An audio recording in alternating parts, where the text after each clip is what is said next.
Got me brew, just a job.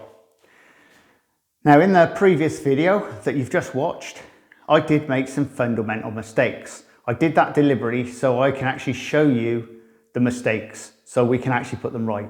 So let's get straight on with it and show you the mistakes. Now one of the things I should have told you about is when you've got your piece of laminate is to inspect it fully before you actually put it down.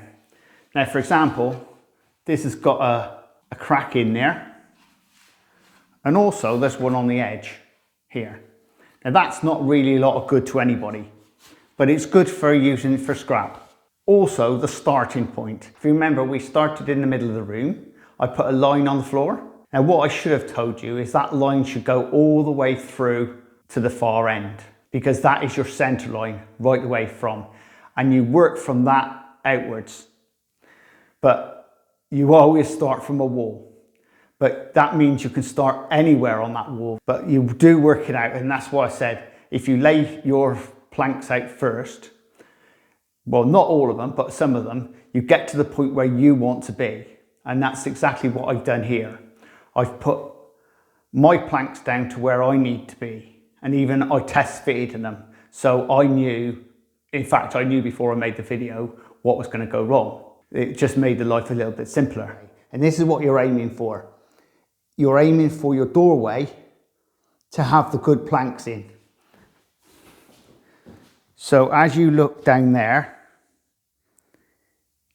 you'll look at that line, because when you walk in the door, you walk in and you look straight at the line. And the same thing is on the sides here, is when you walk in the door, you don't want your lines running out. So you want to make sure all your lines are running straight. Now also, when you've got your start point, you don't have to actually start it over here against this wall. You can start it. In fact, the best way is to start it here. So what you do is you put down a straight edge. You find out the straight edge of that. You screw that into the floor and work straight from your straight edge. Hopefully you understand that. Now with that straight edge down, you can put the planks in afterwards.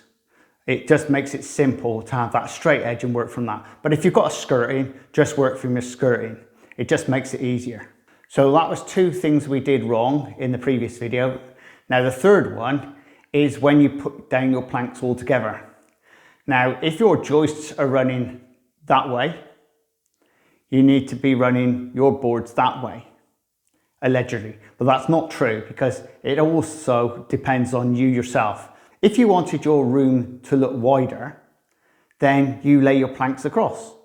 If you want your room to look longer, then you run them long ways. So realistically, it's got nothing to do with joists. It's down to your personal feeling about it. I mean, personally, you put down the floor the way you want it to go down, because you've got to live with it.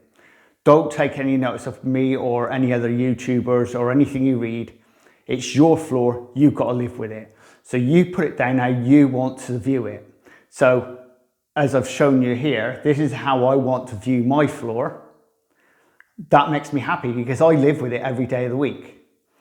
And the same is, I'm not living in your house, so I'm not going to be able to turn around to you and say, well, that's right or wrong.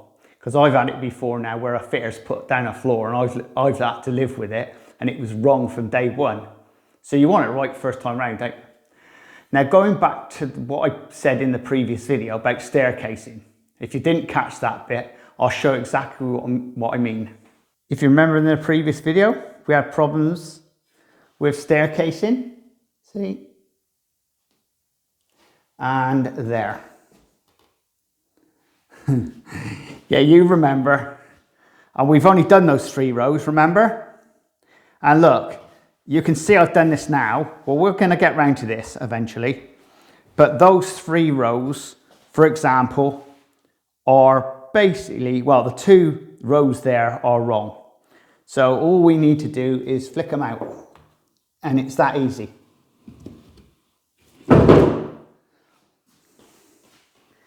And all we're going to do is restart that over there and put that back in again properly, and that one.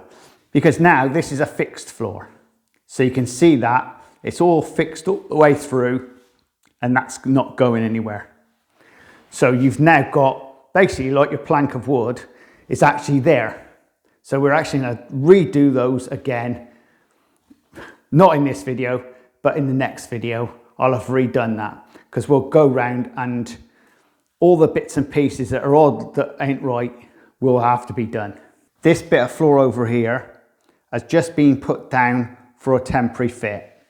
Like I said, sometimes it's better to test fit this first, and then you know exactly where everything's going to end. What I originally said to you in the previous video not to do, I've probably done. But I thought it was a good idea to finish like this, make a smaller piece, because my board's only a short board. It's not a big board, so I don't have to worry.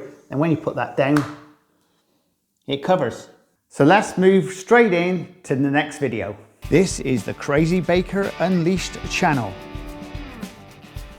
Cars.